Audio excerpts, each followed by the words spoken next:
What's up? What's up? What's up, everybody? It's your boy, StephenMotivate, back again with another journey episode. It's just me and you today. I want to give you some tips. This is what I've always heard. Leaders are readers. You guessed it. Leaders are readers.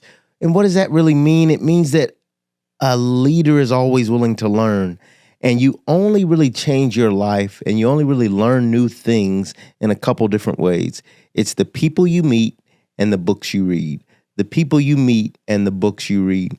And so I want to give you today my 5 best finance books. My 5 best finance books. And I think this will help you because it has certainly helped me build a firm financial foundation. So let's get right into it. If you want to build a firm financial foundation, you need to pick up this book, Learn to Earn. Learn to Earn. It's a great book, one of the first ones I read when I was getting started, and it's going to really teach you the basics about investing, the basics about saving money and putting money in the right place. So the money doesn't just stay stagnant, but the money actually begins to grow and earn money on top of the money. So I definitely recommend Learn to Earn. Another great one as it relates to finances, Millionaire Next Door. The Millionaire Next Door. This is what a lot of people don't realize. There are people that are doing quite well financially, that are on a firm financial foundation, and they don't have a big house. They don't have a big fancy car. They're not driving around and showing their money all over the place. I heard this the other day. Rich people, you know when you're rich, when you have a lot of stuff. You know when you're wealthy, when you don't have to work for income, right? You choose to work if you want to.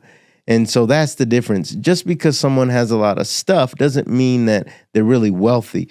But the Millionaire Next Door really leans more into the wealth because these are people who they're just doing the same consistent things over and over again. And it allows them to build that firm financial foundation. So Millionaire Next Door, really good book. One of my favorite parts of the book is when they talk about the price of jeans. So look for that when you read it. Richest Man in Babylon. Richest Man in Babylon was one of my favorite financial books because it took a totally different approach. It really goes back in time. It talks about, this story, and it gives almost like an analogy or a metaphor as it dives into this man that was really good with his wealth. He was the richest man in Babylon. And they walk through these various stories of things he did, decisions he had to make. And you can really tell the difference between, okay, these are the decisions that the richest man in Babylon made, and these are the decisions that his friends or neighbors or other people in his area made where they didn't become the richest. And the interesting thing about this is it's like timeless truth. It's like a principle that no matter if you're living in 2024 or 24 BC, it's like these are the things you do in order to develop that firm financial foundation. Right, you'll hear me say it over and over and over again because you've got to learn these things, and it's really no matter what age you live in, these things have worked for centuries. And so you'll love that book, Richest Man in Babylon. It's one of my favorite. I Will Teach You to Be Rich. I Will Teach You to Be Rich. This book is, for me, profound because this is not a book that tells you to get rid of your debt first, which is very popular. And getting rid of debt is an important thing, but it doesn't say to do it first. It really focuses on you making the right decisions with money first and doing those decisions automatically. So it really teaches you, how do I set up my investing automatically? How do I set my mind and my behaviors up in such a way where I'm becoming rich and it's on autopilot. So I really love this as a topic. The way he unpacks it in this book gives you a lot of strategies for how you will certainly become rich if you follow these principles, if you follow these tips, if you follow these tricks on how you can become rich, even without having to eliminate all your debt first. So it's a very powerful book. Again, it's on my top 5 list of books that you should read if you're going to build a firm financial foundation. So check that out. I Will Teach You to Be Rich. All right. Book number 5, Total Money Makeover. Total Money Makeover. I love this book. I think this book, again, gives you a new mindset around money, really gives you perspective on how to treat your money.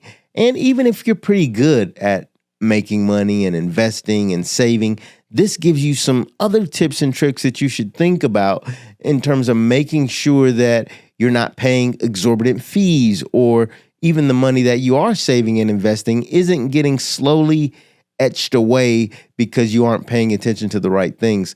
It also dives into making sure you're working with certified financial planners, not just any financial planner that thinks that they, can help you, but ones that actually have fiduciary responsibility, which is very important if you're going to actually set your finances up, you guessed it, on a firm foundation. So the Total Money Makeover is a book I love. Look, that's my top 5. But before we go, I just want to dive in again on why should we read books. I said it at the beginning. Leaders are readers. Leaders are readers. If you're going to separate yourself from the pack, if you're going to do more than the minimum, if you're going to change your next generation or a generational curse as it relates to being in poverty and cycles where you don't have the finances you need and you really don't feel free, you feel shackled, you feel burdened by all the money that you don't have, reading is going to be one of the keys that unlocks the door to your freedom as it relates to your finances. The way the information is going to hit you might be different than how it hit me. What you're going to pick up on it may be different than what I picked up. But you're setting a framework for your mind. And these are books that I've read almost going on maybe 5, 6, 7 years ago, before I was ever podcasting, before I was ever, building businesses the way I'm building them now. But how did I get here? I got here through reading. And now I see the results that these weren't just things I was reading on a page and it was going in one ear and out the other. These topics, these systems, these practices, these tips, these tricks set me up in a way where, even without knowing it, my subconscious mind was starting to operate in a way where I've got to save. I've got to put money in the right place. I've got to invest. I've got to not buy that right now. I've got to not go there right now.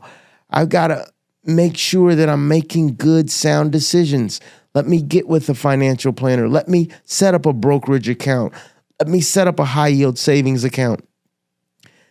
My mind started to change.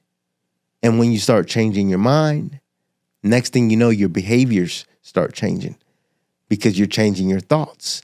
If you change your thoughts, it'll change your actions. If you change your actions, it'll change your habits. If you change your habits, you will change your life.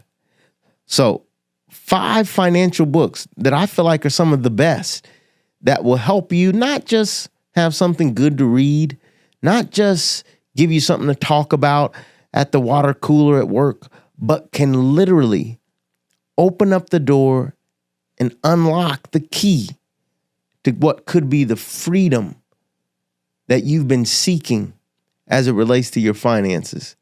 Leaders are readers. Difference makers are different. Go check out these books, and I think you'll be glad you did. Hope this helped you as much as it helped me. As always, connect with us. Leave a comment. Tell me what you're reading. Let me know what finance books you like out there. Give me some stuff to read. Until next time, stay motivated. It's your boy, StephenMotivate. Peace.